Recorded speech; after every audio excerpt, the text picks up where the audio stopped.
So we're going to talk about clean architecture tonight. I'll explain what it is in a little bit. We'll get there by a journey. The clean architecture itself, I could probably describe to you in about 2 minutes. But the understanding the clean architecture is what we're trying to do. So we'll get there on a journey that helps us kind of understand what is it about, what is it for, and why might we end up in that kind of model. Hopefully, a lot of you already kind of know how to find me, but I'm on Twitter as iCooper. It's probably one of the easiest ways to track what I'm up to and what I'm doing at the minute. That's kind of me, just as I'm old. And I'd really encourage you for what Kevin was saying earlier, right? I got into this by early on in the years of .NET user groups. We literally didn't have any experts we could invite along because .NET was new. So we had to take turns to kind of like decide to speak. And people like I and Liam is around somewhere really got our start in speaking by talking to everyone else at the user group. And then that led to, DDDs, conferences, etc.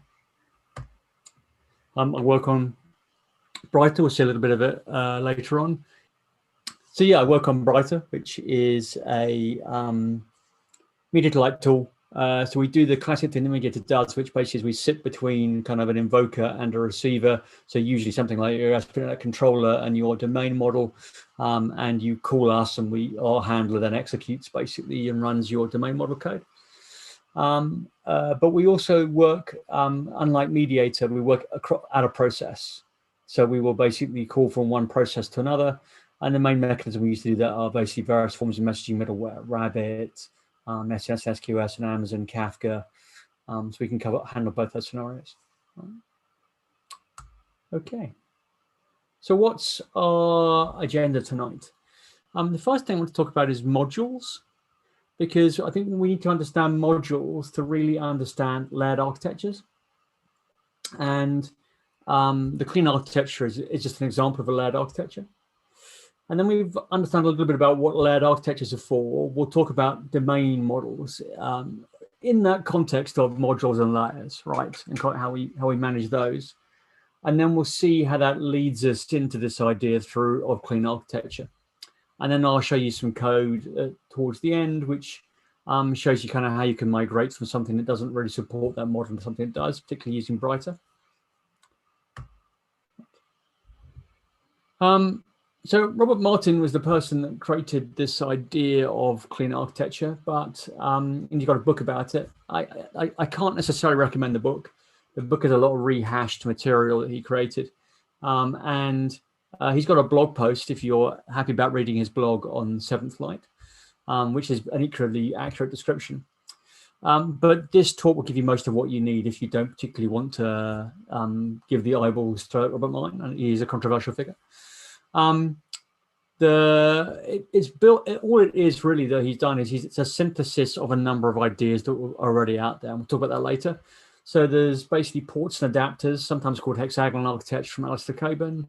There's the onion architecture from Jeffrey Palermo, and from Ivor Jacobson, there's something called boundaries, controllers, and entities. And there are probably more than that if we really went to search deep enough. And Robert Martin's point is kind of people keep reinventing this same architectural style, which is because it is very effective. And so he really just synthesizes into all those particular ideas into one. All right. But you can go and look at any one of those really and pick up on it. Alistair Cockburn's was down. The site where he hosted this was down for quite a while, but I believe that is now back up. But yeah, you should get most of what you need from this session. All right. Let's talk a little bit about modules, because layers have become a little bit unfashionable with some of the cognoscenti in the .NET world who are like, oh, layered architectures are awful, you should never use them, they're an anti-pattern, etc. And I want to go back and explain what layers and modules are all about, because I think there's a little bit of a either misunderstanding or deliberate targeting of kind of like a misrepresentation of what this is all about. So what's a module? So if we think about how we develop code, One of the first things we do when we don't want to turn something into just like a whole transaction script of thousands of lines of code is we break it into a function, right? And the function says, here I've got a signature. Inside I will do some work, but you can just reason about this function. You don't have to necessarily go and look at the implementation details every time. You can just say, oh, I'm going to use that function that does this thing for me, right? And we're all familiar with, say, .NET's base class library, which has lots of useful utilities for us that can do things that we need. For example, I don't know, find the, deal with string representations, etc., that kind of thing, right? And so functions are a kind of first step. The second step is that we may find we have a whole set of functions and potentially even data that relates to something where we don't need to deal with all of the complexity all the time. We can essentially decide to deal with a layer over that complexity, which we often refer to as a facade, which will hide all the details. Now, an object, when we do object orientation programming, is essentially an example, a very simple example of a module, in that we say, for example, in .NET, we have public methods, which effectively are a facade, and we have private details, which may be methods and maybe state that we basically own, right? And so it is doing this thing that we call basically implementation hiding, and it provides an abstraction in terms of the public interface over the complexity. But true kind of modules can even encapsulate a set of objects, right? And say, okay, there is only a certain set of things we're going to expose out of the module for you to publicly consume. Everything else is implementation detail. And we do that for a number of reasons. One of those is management of complexity. The other is management of change, right? If I depend on this coarse-grained interface, I don't really care what happens to the details. You can go and change that. So if you depend on something that gives you a library for doing, providing a list, and that list lets you sort and do searching against the sorted list, you don't really care what sorting algorithm necessarily is used, as long as it seems to be efficient. You can go away and use that. And really the person programming that list for you can go away and change the sorting algorithm they're using, because they can decide they're going to do it more efficiently for you. And you don't care as the consumer. It is dependent on that interface that says, sort this, and then I want to search the sorted list. Right. And modules is just that same idea. We can effectively say some part of our code base sits behind basically a facade. Everything inside is details. Okay. And this principle of information height. So what tends to happen is that we find it useful to basically slice systems up into modules. And that manages the complexity of something that has to solve a genuine problem. It's difficult to deal with something that's like 30,000 lines of code, right? Even if I'd used objects and functions, it's much easier to slice that up into bits that have different responsibilities within my overall system architecture.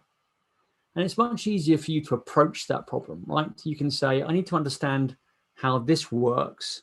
And then once I've looked through the details, I can kind of say, okay, I understand how that works. I can just really think about the abstraction most of the time though, right?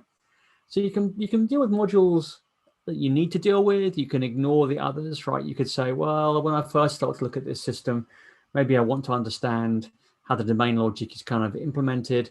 I'm not going to worry about this module, which seems to deal with database access. I'm sure it does absolutely fantastic database access. I just need to know that it's got a facade which says, call me to save something, call me to query something, right? And I'll just deal with the facade. Maybe later on I can go and say, I'm really interested in how it does that. It seems slow or hard to use. I'll look at the implementation details and make some changes, right? Or maybe I've got something that says, I will talk to payment gateways for you and take payments for your customers. When I first start looking at it, I just need to know, hey, we've got a payment gateway module. Here's how you call it. Great. Then later on, maybe there's a problem, I need debugging, or someone says, add another one, I can go and look at the details. So let's just pass up and solve the problem of understanding a system into modules. Okay. And generally what we want is to say that the only we should depend on a narrow surface area in this module, a facade, right, which is fairly coarse-grained. And we don't want to depend on all of the things in the other module, all the details, because that's too much coupling. Right? So coupling is this property that if the other thing changes, I might have to change. And really, I want not to have to change my module that deals with the domain just because someone wants to change quite how we're going to do our data access. And so it would be helpful for me to break that coupling by allowing me to just really depend on this abstraction, not on the details between my modules. And so we quite often say that when we depend on a module, we depend upon an abstraction, upon the facade. We don't depend on the details. And our own details should depend on other facades. So there's this whole line where details depend on facades, and we depend on facades. We never depend on other details. All right. That's really what modules kind of do for us. Yeah, we kind of discussed this a little bit, but it's because we've minimized these dependencies we have, like coupling.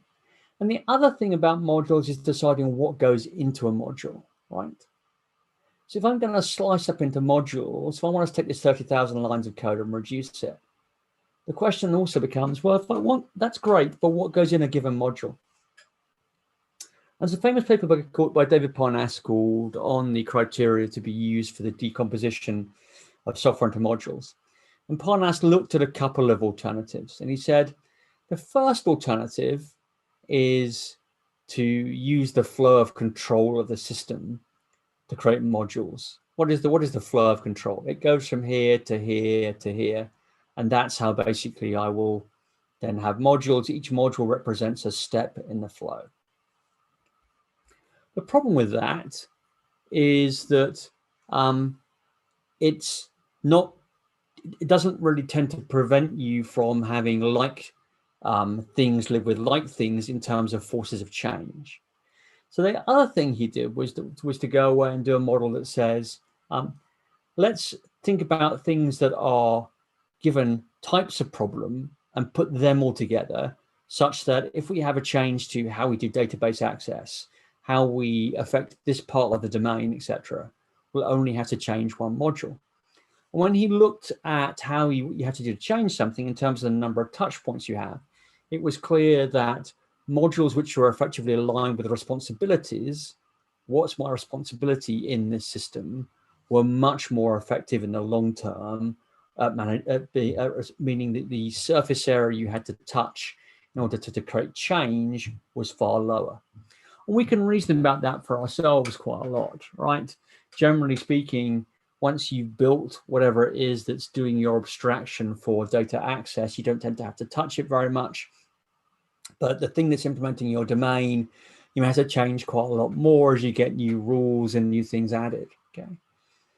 And so he basically said the criteria we should use is really this one of cohesion about a single responsibility. People you hear out there talk about the single responsibility principle. What it's talking about is this module should cohedes.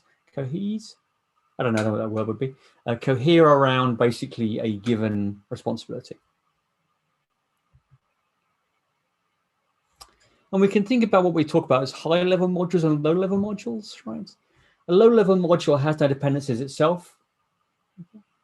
And high-level modules have dependencies.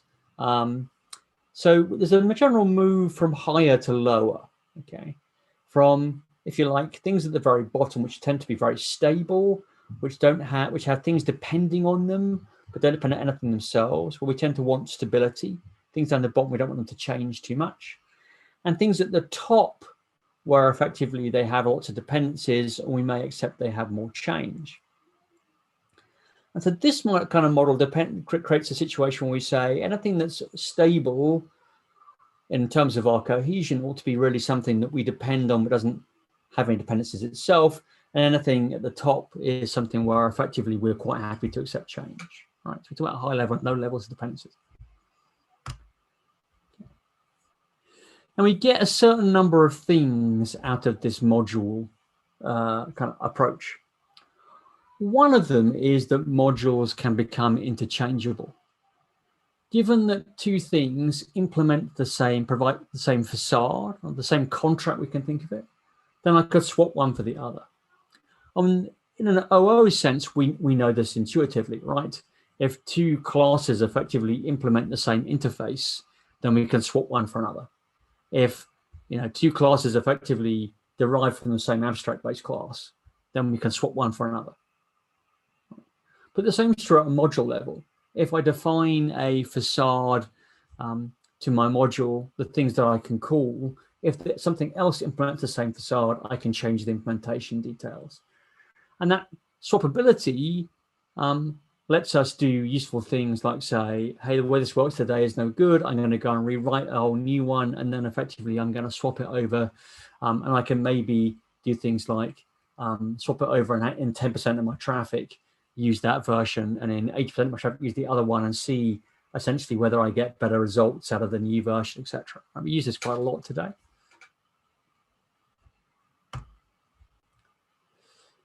And the other thing is I can use substitution, right? So I can think about isolating a module for the purposes of things like testing by replacing essentially a module with a stub that stands in for it. Okay, so I can say, well, talking database during my testing is slow. And it's also what we call a shared fixture. Basically, if one test talks to it, and the other test talks to it, they interfere in terms of, one adds a result to a list, the other counts the number of results. Well, depending on which order they run, may end up with essentially one interfering with the other. So we may say, I'm going to stub that out and replace that with something else. That module I can replace with a dummy that effectively I will use in its place. Okay, so in .NET, are there modules, right? So in a language like Python, it's very clear there are modules, because in Python you create a directory, you put a dunder init.py file in it, and you say basically that is a module. And you, by convention, anything with an underscore is not exported from the module. Anything that doesn't have an underscore is an export from the module, and somebody else can make a dependency on that, right? So what is the equivalent of .NET? Where are modules in our language of .NET? There is a notion of a module at essentially the compilation level.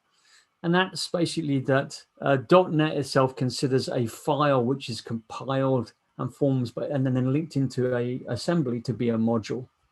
But that's not really the concept we're looking for. Although it has that name, it's really much more to do with how the compilation process. Really, for us in .NET, it's an assembly. Assembly is how you define a module. And that's because the keywords like public, internal, and private that provide our access modifiers work at an assembly level. So something that is internal is visible within that assembly. Something that essentially is public is visible outside that assembly, and something that's private essentially is hidden and not visible, for example, to another class in the assembly. And that gives us information hiding because it lets us hide things inside an assembly we don't want to be exposed. And generally in .NET, one of the problems that's out there to a large extent is you see people where you get an assembly and nearly every class in it is public. What was the point in that assembly, right? Generally, an assembly should have a small number of public classes which effectively form the facade to access the functionality of that assembly, and a large number of internal classes which are only used within the assembly itself. And this gets also amplified where our tests should only be testing those public things exposed in the module, not our internals. Please never use assembly internals visible to expose things to be tested. Actually, if it doesn't need to be seen by another module, it doesn't need to be seen by your tests either, right? It's an implementation detail you can change. Don't couple your tests to it. So we can represent modules just as assemblies, and we have public that says, hey, this is what you talk to. This is the contract with the world. And internal says, this is how we get work done inside. All right, so talk about modules. What about layers? So one problem that layers solve is called cyclic dependencies. So imagine I have three modules, A, B, and C. Okay. Let us imagine I want to change the facade of A. And C's details depend on the facade of A. In other words, they call A through its facade. In lots of environments, then, if I essentially change A and probably as a result change C, which calls it, I now have to rebuild both A and C. Okay. Now imagine that my change to C also resulted in a change to the facade of C. For some reason, that implementation detail change bubbled up to my facade. The way I'm going to basically expose my API has had to change.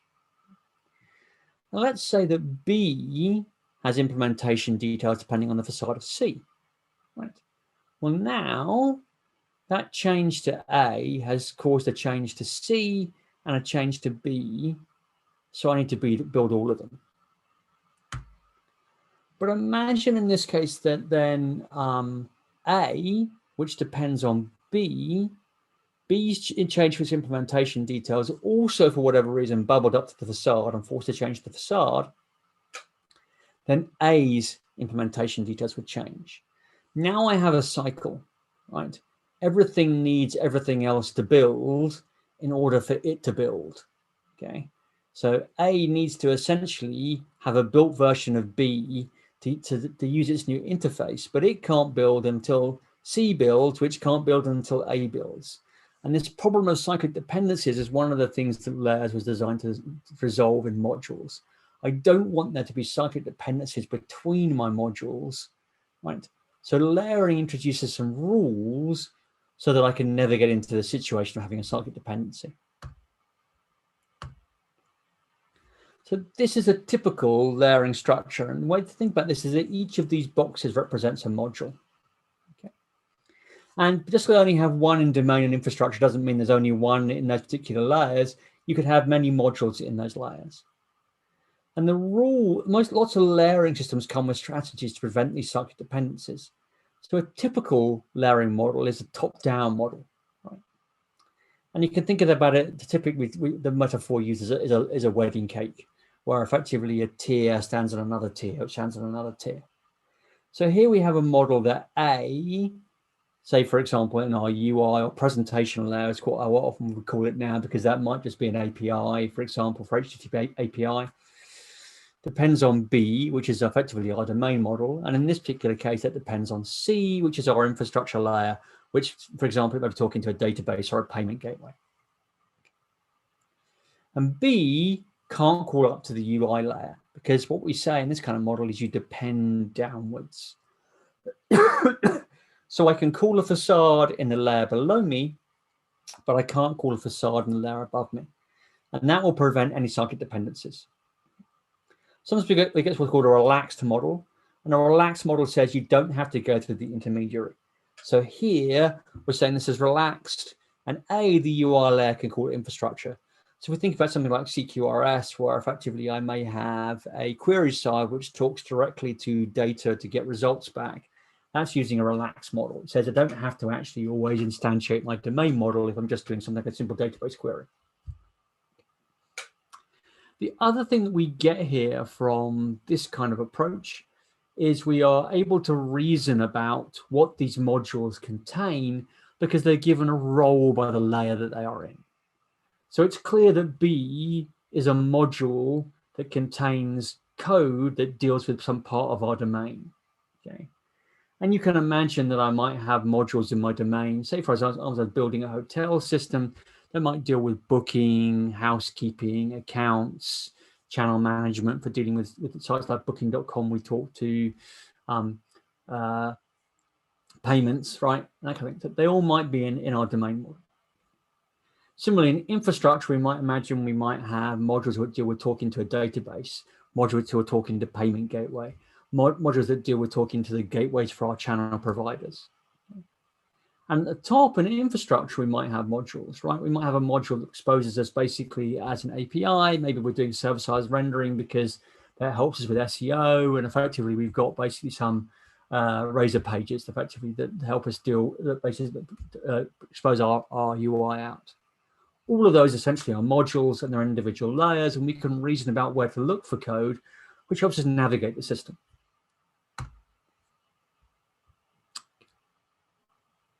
So if I have this strict top-down layering model, what happens if something in a layer needs something in the layer above? So here we're just representing high and low. We're not representing necessarily what those layers are because that makes the example a bit more complicated. But I've got a higher layer that basically is talking to a lower layer. So what happens if something in B really wants to call something in A? So for example, let us say that in the higher layer, there is a model that we don't want to pass in to B every time. We want to let B call back and make its update directly to that. Maybe that's basically then syncing up to some push out to a user interface, something like that. So what B has to do in this circumstance is the following. It declares an interface and it says, I need something that has this behavior. And it then writes its code to call the thing that has that behavior. And then something in A implements that interface. Here we're showing a separate module to A, rather it's at the higher level. So D implements that interface. And then A creates D and then passes it to B when B is being called. Now what B gets is something that implements that interface. It doesn't need to know about the type of D. And that means that anything that implements that interface could essentially be passed into B. Right? So we don't have a dependency essentially on D from B. We have a dependency on the interface. It's just that D implements it. And what we get passed in is something that implements it. And that's what is dependency inversion, sometimes called the Hollywood principle, right? And that's what it's for. That's really a lot of why interfaces crept into our languages. There's that, and there's also basically the ability to do substitution for something like open-close principle, where essentially I want to be able to provide me a strategy at runtime, but I have some overall engine that runs, and it says which first strategy I'm using. That's the major use cases. And dependency inversion ends up being why some people use a version of control containers, right? Because it turns out that basically up near A, that's the beginning, I have what's called the composition root, the point at which effectively I assemble the whole call, and I need to basically create all these concrete types.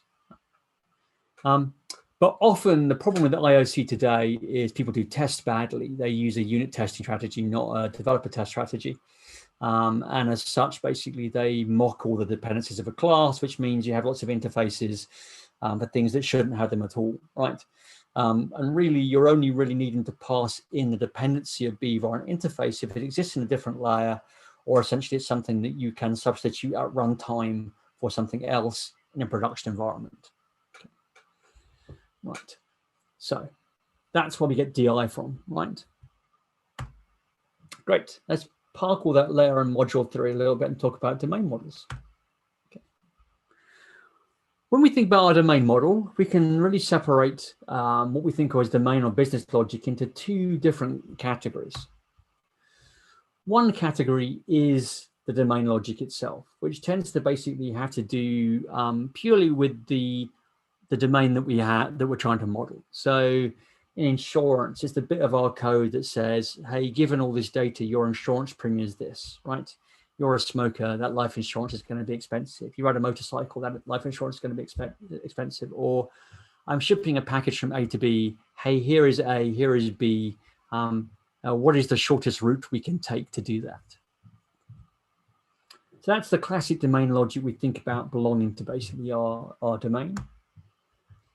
But there's also application logic, right? And the application logic has to do with how do I exercise that domain logic for a particular use case? So typically, if say, for example, I was calculating the shortest path from the ship to package, it may be that essentially what happens is I get a call that comes in and says, I want to ship between London and Cairo. Okay. And potentially what I need to do to understand that is load up something which tells me about the ship and what the ship's capabilities are, what kind of cargo I've got, what kind of restrictions that has, what possible shipping routes there are that we can use. Are there any problems with shipping routes being closed due to geopolitical difficulties and all that kind of thing, etc. And that ends up with basically coming back and giving me the calculation that says A goes to B. And some of the things in that process do things like, say, go to the database and load up data about shipping routes, etc. And some things do actual calculation and say, figure out the shortest path amongst the available routes that you've got. And the application logic is really the thing that says there are steps that have to be performed, and here they are, including technical steps like making calls to database. And the domain logic is really stuff like, okay, which is the shortest of these routes, right? But how you get the routes is typically application logic. And so typically within layered architectures, we break these two things apart. So our domain model often consists of kind of a service layer and entity layer. And in the entity layer, what we tend to have is state and behavior, which is tied to that state, right? So here we got some state about your insurance application. Here is the behavior that uses that particular state. That's our entity model. Or here effectively is a description of a shipping route in terms of basically the stops and everything else, etc. And here is the behavior that uses that information. And at the service layer, we put things that effectively coordinate how all those entities interact to provide a particular piece of functionality to a customer. And what we're saying is that those are different responsibilities. The responsibility of dealing with the workflow and responsibility of dealing with given rules around basically a given state of a model are different. So we'll put them in different modules. We think they have different reasons to change. All right. And typically, there are two implementation variations of that kind here. One is this domain facade approach.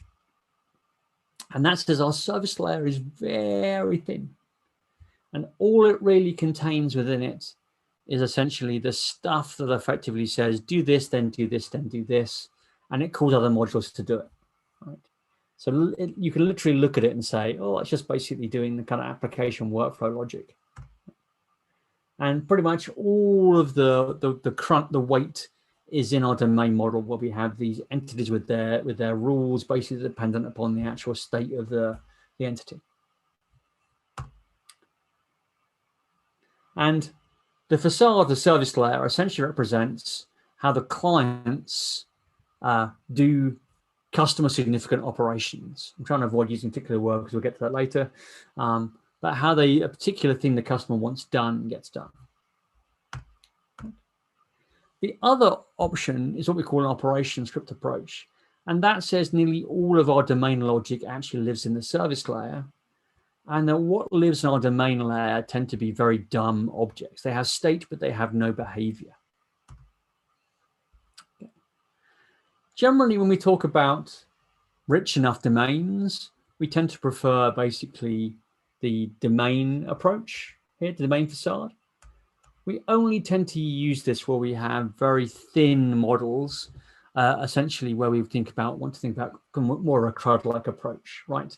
Sometimes this is referred to as an anemic domain model, and the name sounds quite pejorative, but there are use cases, and even Evans calls this out in domain-driven design, where I really don't do anything very much apart from save and retrieve state, in which case probably this model is fine.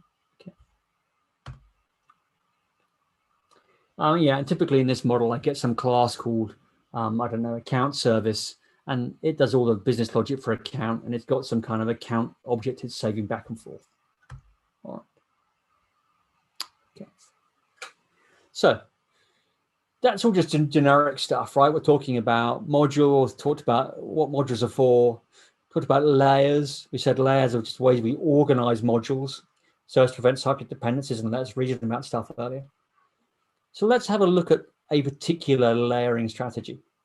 So ports and adapters is just a particular layering strategy that we want to use. And we have three main layers we think about. The first is confusingly called the application layer, and it contains the rules of our application. This is essentially, confusingly, where our domain logic lives. This is essentially where our entities would live inside basically a ports and adapters architecture. Adapters, which abstract I/O for our application, right?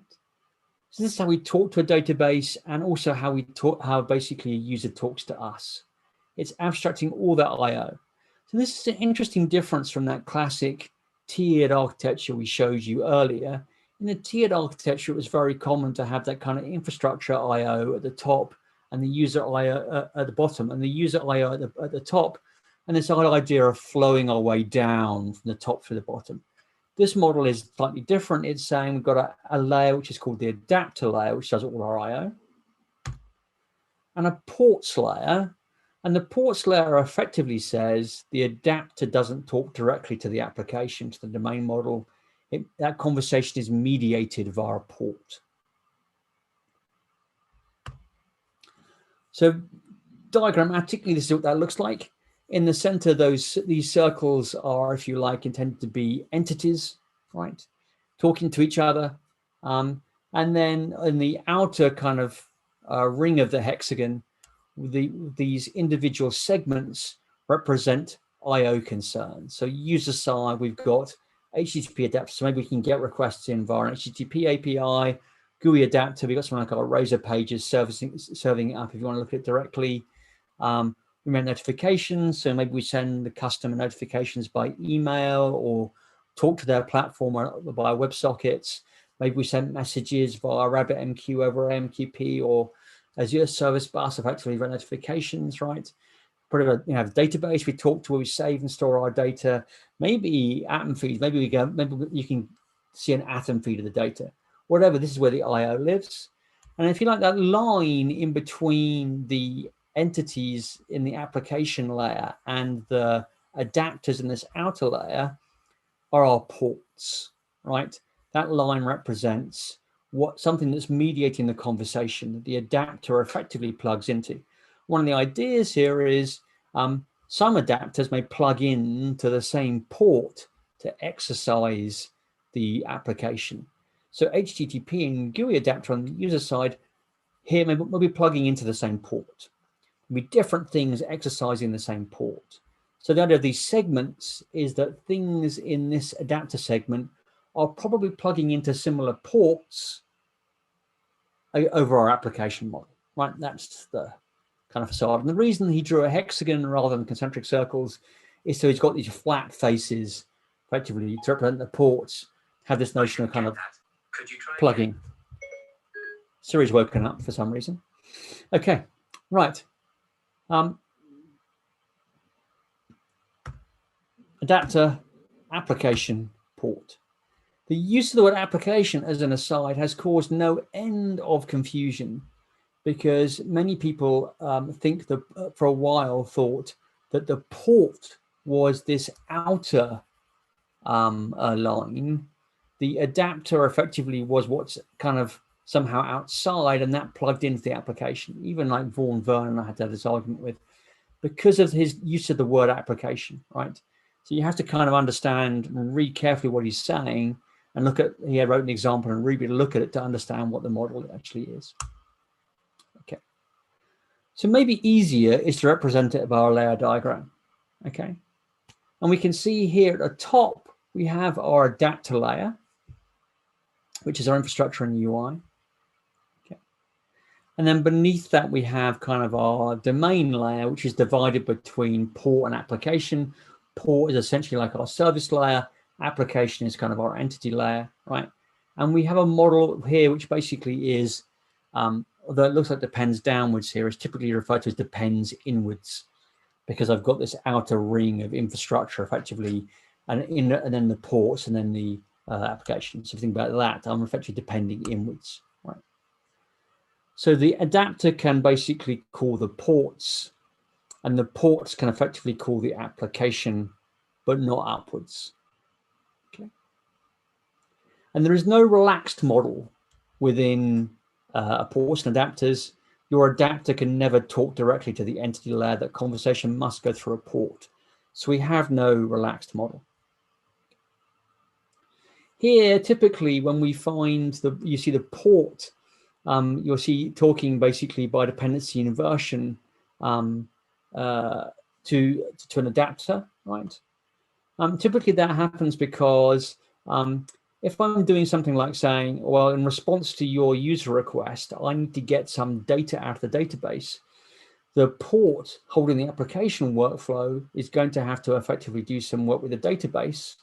And it can do that essentially by declaring an interface saying, hey, I need basically access to the database, which then effectively can provide a concrete instance of a kind of runtime, right? And that's where effectively we get things like the repository pattern, right? So another one, or rather an iRepository interface, not the repository pattern itself.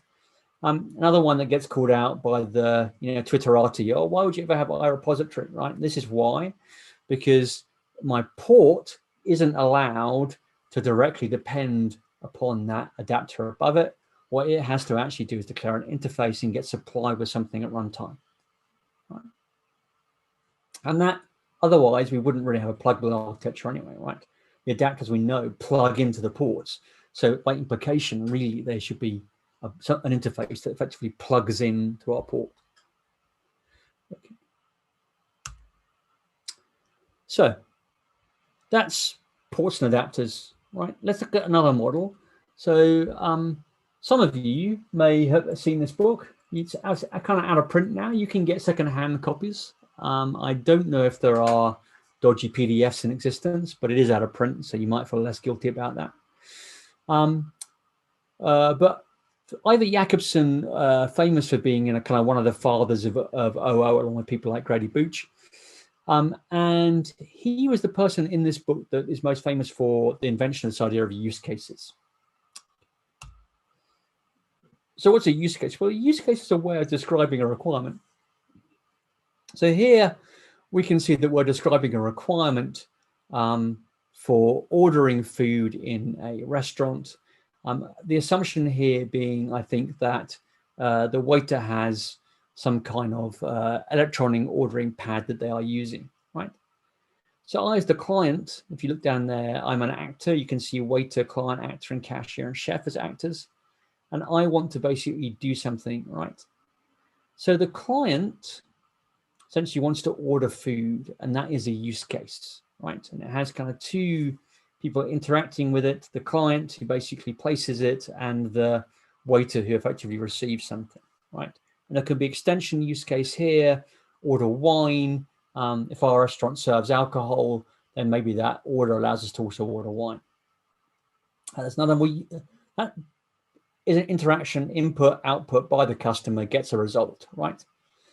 Then the waiter effectively, or the chef rather, going to cook the food. That's a use case. Input, the order, output, the food. Then essentially we're going to get the waiter interacting with the system again, basically to serve the food. I don't know quite why the waiter's interacting. Presumably he gets notifications saying serve food, and he says at the end, I'm done, right? But that's another use case to serve the food. It's an input, the food, and output, food on the table, and wine necessary. So then we get the client. There's an input. I've got food in front of me. I eat it. Again, I'm not quite sure why we'd electronically automate that. Perhaps basically I've electronically automated your ability to take your photo and post it to Instagram so all your friends can see the fancy meal that you're eating and the fancy wine that you are drinking. And at the end, basically, I have got an output, which is I have consumed food, which means that essentially there's a bill somewhere and I need to pay for it before I leave, right? So kind of a naughty example, but that's kind of showing you use cases. So the circles represent use cases, things I want to do. And what Jacobson said was, you know what I'd really like to do is have an architectural style which doesn't hide the use cases. The use cases are important for our understanding of the domain. They're the more granular units of how our domain is used. Really, the waiter cares about order food and the chef cares about cook food. Those are the use cases. I want to see them in my domain model. There may be objects inside cooked food, like basically an order, but a recipe or whatever. But I care about basically the use case. So he created a architectural style called boundary controller and entity, or BCE sometimes for short, and sometimes renamed to BIE, or boundaries interact as entities, because someone came along later and created model view controller, and everyone said, oh, they're surely just the same thing. So we had to rename boundary controller entity so that people knew it wasn't the same thing. Okay. How does that work? So the boundary is the object that interfaces with system actors, right? In other words, our waiter, our customer, our chef, our cashier, they are all basically interacting with use cases. Okay. But it also includes technology concerns, like my cash register needs to talk to the credit card provider. My chef needs to talk to the Recipes Are Us website, where he actually gets all his recipes. Entity represents basically system data, and generally it's state and the behavior operating on it, right? So a shopping cart in an e-commerce system, a customer who basically is in the system buying something, a given transaction for the customer, whatever, right? So entity represent state and behavior. And a controller is the mediator between a boundary and an entity, right? So the boundary, remember how the actor talks to the system, or the system talks to the actor, the entity, how we mediate that conversation.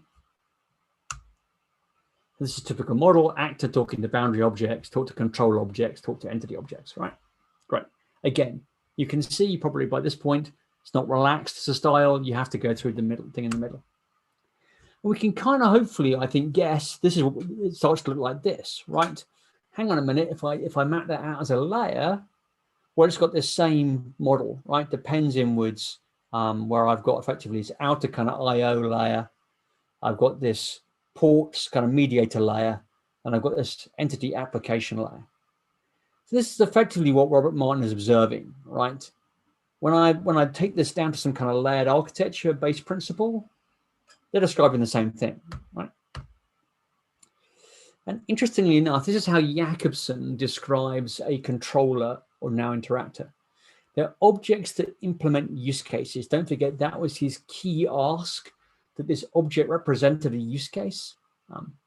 There's an interactor for every use case. I name them after the use case. It executes the use case by talking to entities and boundaries.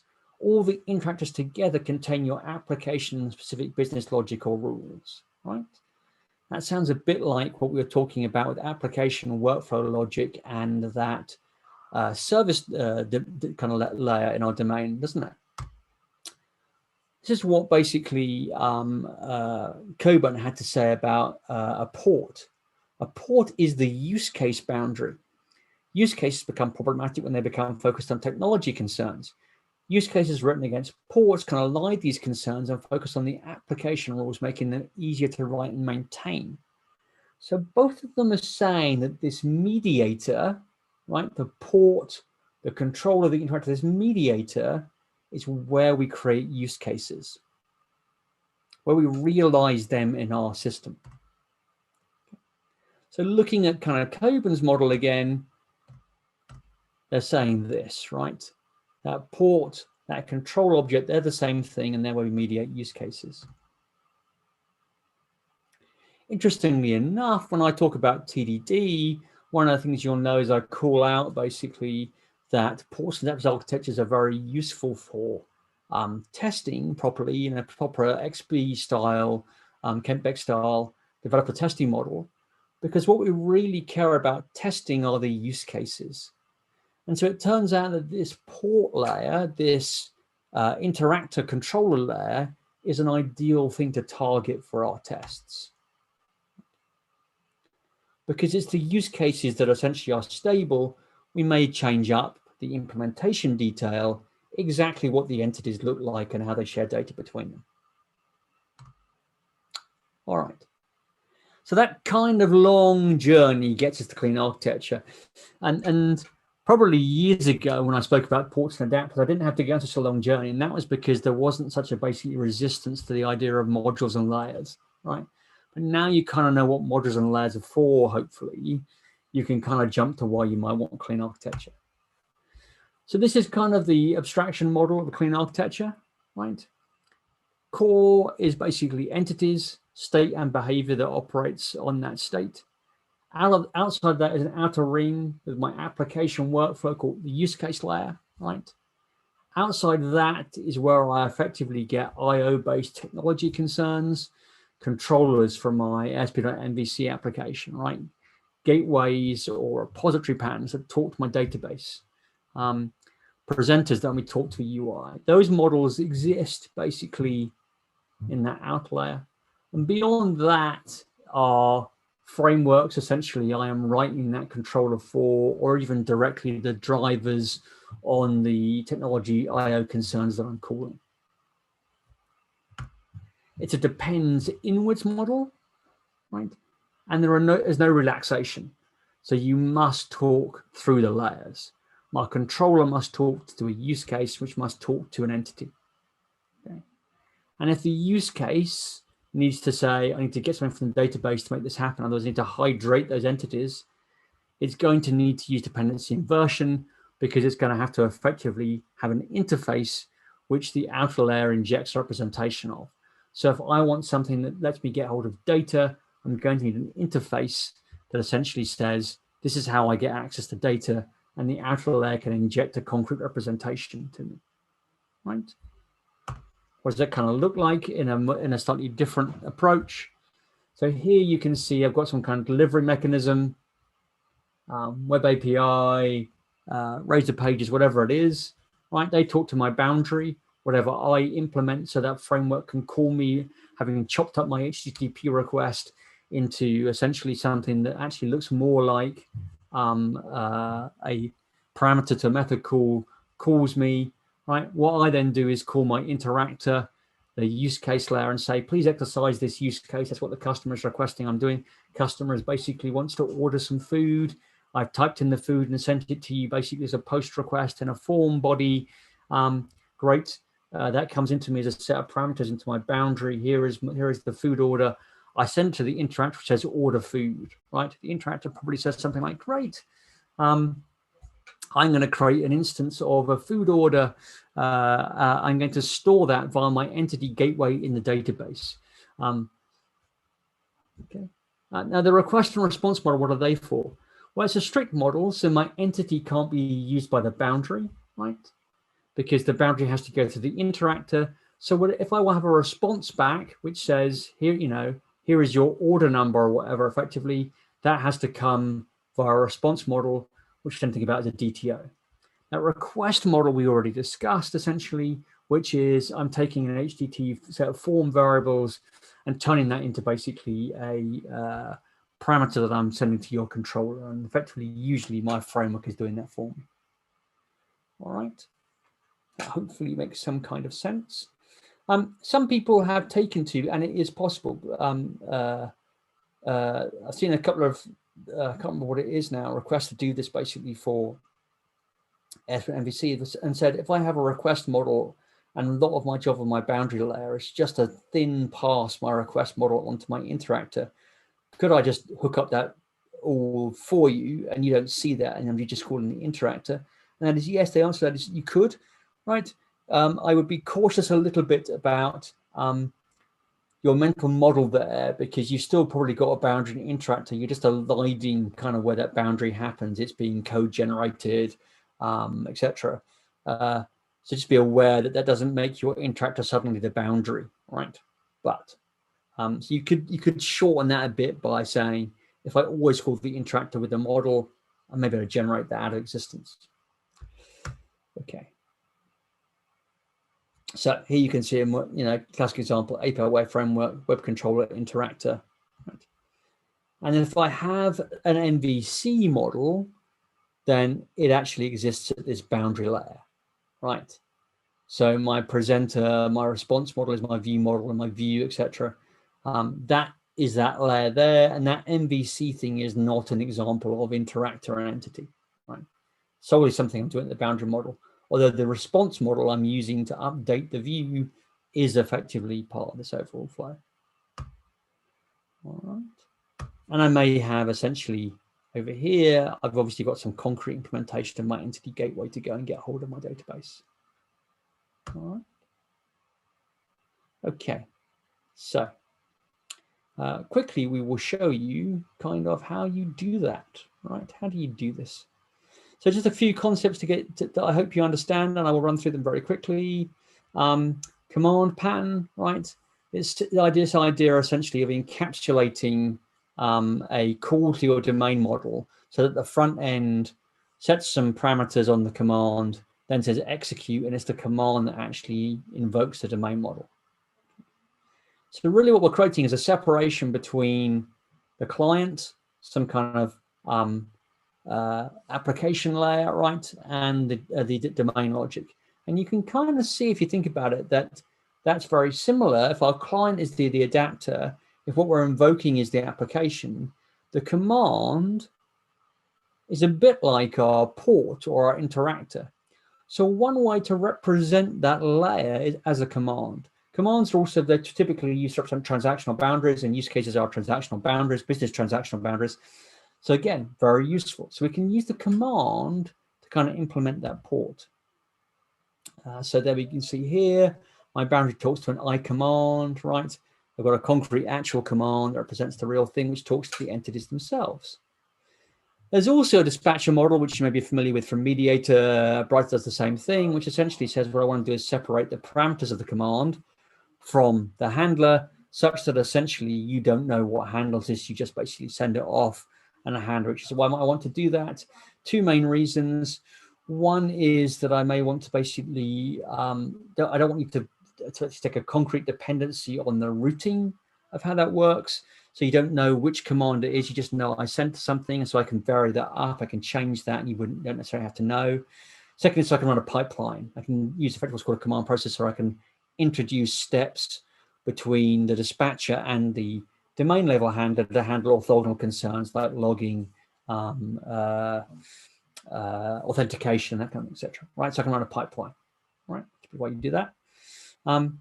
And you can see then, therefore, that this model of saying, hey, I want to use in my controller, create a command, pass it to a mediator layer, which then calls my domain, is effectively using this clean architecture model, right?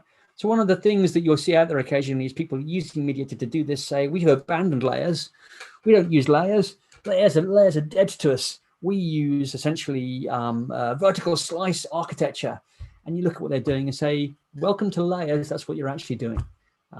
But let them have their belief. But there you go. So this model will look a bit like this, where effectively I've got I handle request and a request handler, right? Okay.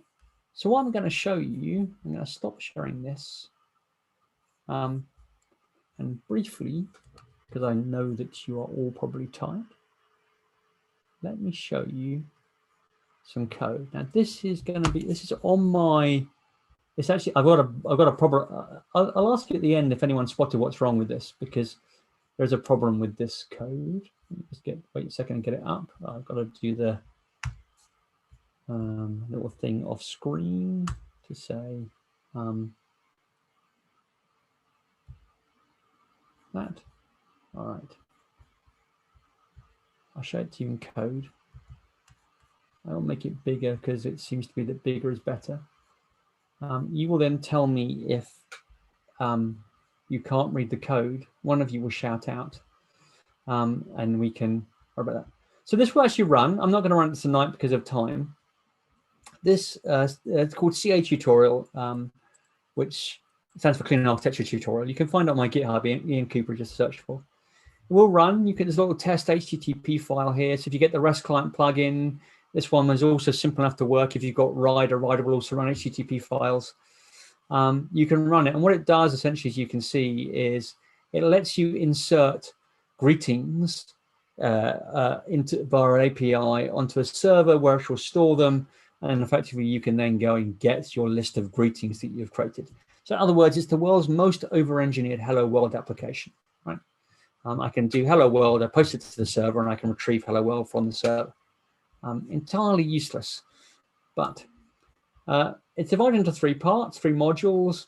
At the minute, app core and worker. Don't worry about any of these at the minute. What we've got effectively is greetings app, which essentially says, here's my greetings controller. And in my initial version, so what you'll find is, you probably might be able to see that down the bottom, but this branch is called Clean Architecture Start. And the idea behind Clean Architecture Start is you basically move through the different branches to see evolution of the code. So here, I just have everything in my controller, right? I've done no attempt whatsoever to clean this code up. I've just got it all whacked into my controller. And as you can see, although this would run, and you can get it out and prove for yourself this runs and it works, it's kind of a bit higgledy-piggledy. If I look at the get, it's kind of what I got going on here. I seem to have some entity framework context. I'm pulling stuff back. I seem to be turning it into another type, which I tend to return. Okay, what have I got over here? Some weird ass stuff with console right line I don't really understand. I'm creating a context. I do have a repository already, basically, which is interesting, where effectively I'm using it to save stuff. It's just really wrapping entity framework, so I don't forget to do the entity frameworkness, where I can add stuff to, and then I seem to go away and get stuff out of the database, and it works. But I could probably clean this up a bit, right? So the first thing I might need to do to clean it up is think, well, you know what? Ian was talking about modules. So maybe what I can do is create a little module for myself.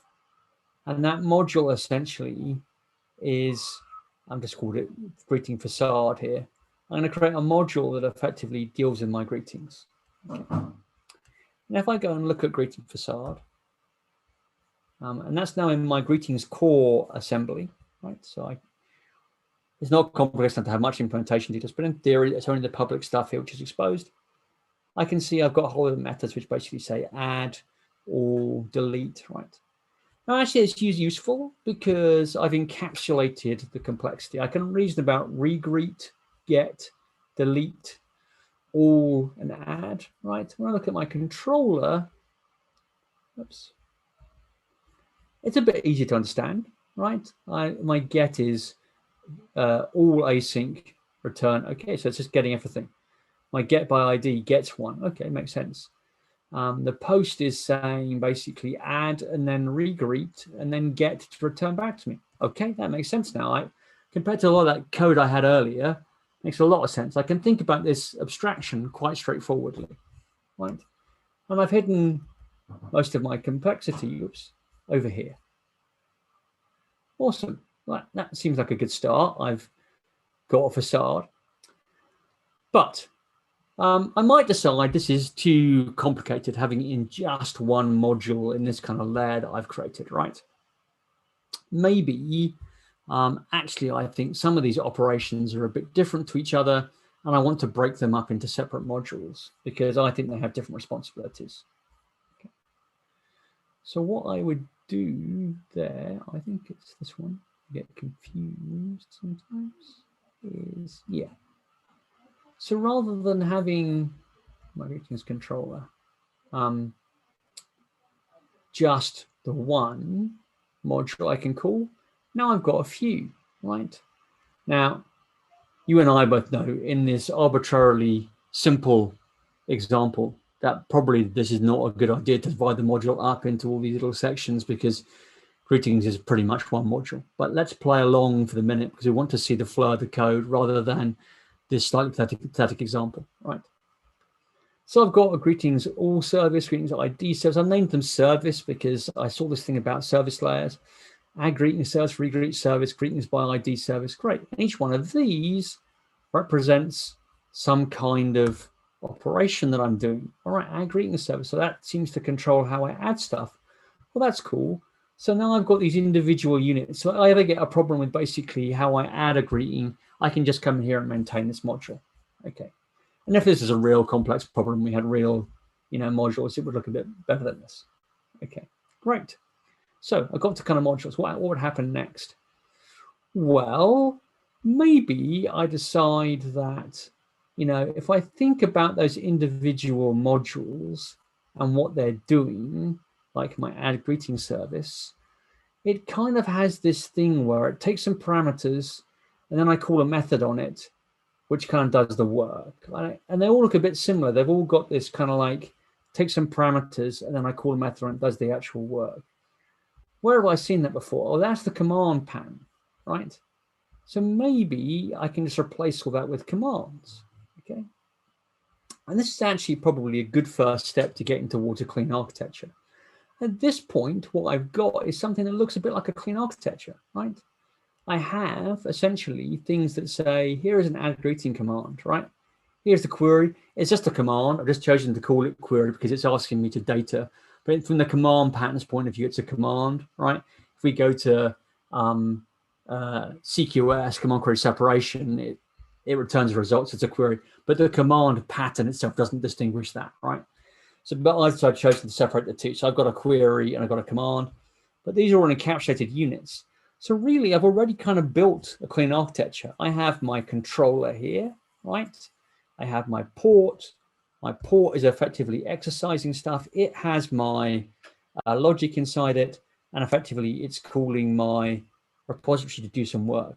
Now, actually, my problem here, which I need to fix at some point, is I've got a concrete dependency on my repository, and that should actually be, to help you see this, really, I should be injecting something. What I should be injecting is a unit of work, probably, that represents the actual outer adapter layer that essentially I'm injecting in here, right? So I have a problem that effectively I've got a dependency from this port directly on what is an adapter, my DB context options, and I shouldn't do that. Okay. Anyway, that's the problem for me to solve at some future date, just so to be aware that that should really have been different. But you can kind of see the model, right? I've got an add greeting, I've got a greetings by ID. These are reusable units. Greetings by ID queries used in a number of places, right? Okay. When I talk about something like mediator or brighter, all I'm really doing is saying, hey, when I go and look at this command, oops, hang on, it's just, I've broken, oops, hang on, I need to make that a bit smaller so I can see what's at the top. Escape. So sometimes you can break when you switch branches too much. Good old OmniSharp, right?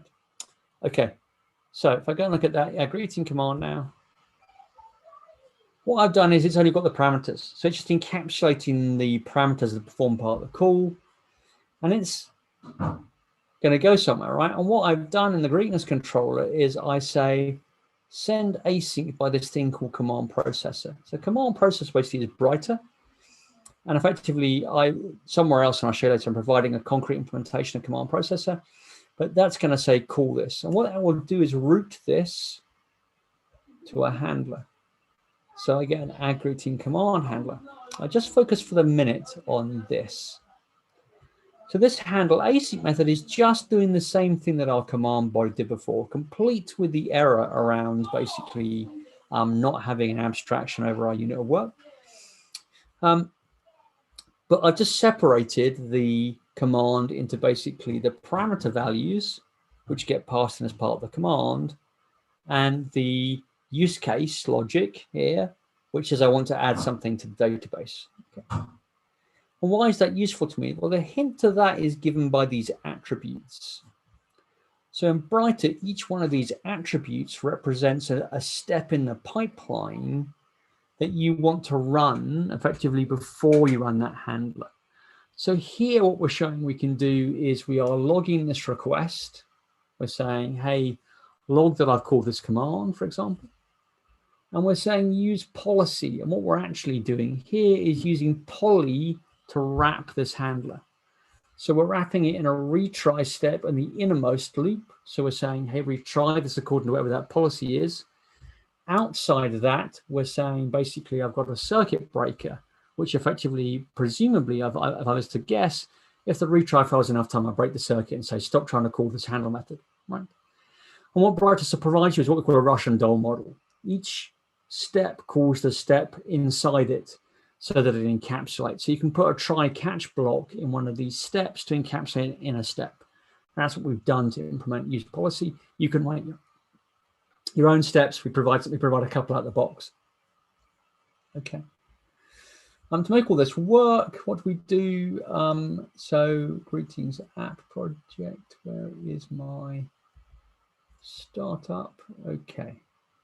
So I think this has actually got the whole thing inside it. Nowadays we have a use host builder that makes it much easier to do. Let me find the bits that's just easy to understand. Okay.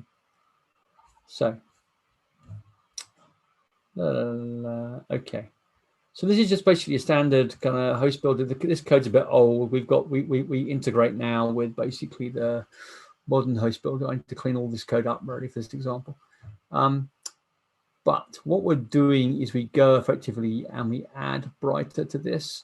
And this is the old school kind of form. And down here, we will see that what we do is we register effectively. We basically go through and register our command processor and our query processor. And our query processor is called Darker and our command processor is called Brighter. And the difference is just the query processor, effectively, you send something and get a result back. The command processor, you send something and don't get a result back. Okay. And you can see us registering some policies here and doing some stuff where we're setting up basically that this given command's handled by this given handler, etc. Now as we have auto wire up that does this all for you, that basically does a reflection over your code base and wires up all your handlers to their commands based on the convention.